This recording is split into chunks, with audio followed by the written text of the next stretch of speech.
হরে কৃষ্ণ সুধী ভক্তগণ, চলে এসছে হচ্ছে বউবাজার ইস্কন ভক্তিবৃক্ষের ক্লাসে। আর সেখানে হচ্ছে আমাদের হচ্ছে দামোদর মাসের দীপদান পর্ব হচ্ছে, সবার শেষে চলে। তো এখানে সাজানো হয়েছে খুব সুন্দর করে, আপনাদের একবার হচ্ছে দর্শন করিয়ে দিন। তো এখানে মা যশোদা হচ্ছে কি সুন্দর করে দেখুন কৃষ্ণকে বাঁধার চেষ্টা করেছে মাখন চুরির জন্য।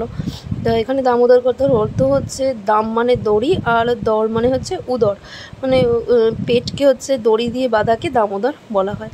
তো এটা কৃষ্ণের একটি নাম। আর এই হচ্ছে পুরো অক্টোবর মাস জুড়ে এই দামোদর হচ্ছে উৎসব পালন করা হয়। আর সেটা হচ্ছে দীপদানের মাধ্যমে। আমরা হচ্ছে দামোদরের হচ্ছে একটি চিত্রপট বা হচ্ছে মূর্তি রাখার চেষ্টা করি। আর তারপরে হচ্ছে তাকে দীপদান দেখানো হয়। আর এনাদের দীপদান দেখানোর মাধ্যমে কি সুন্দর করে সাজানো যেতে পারে।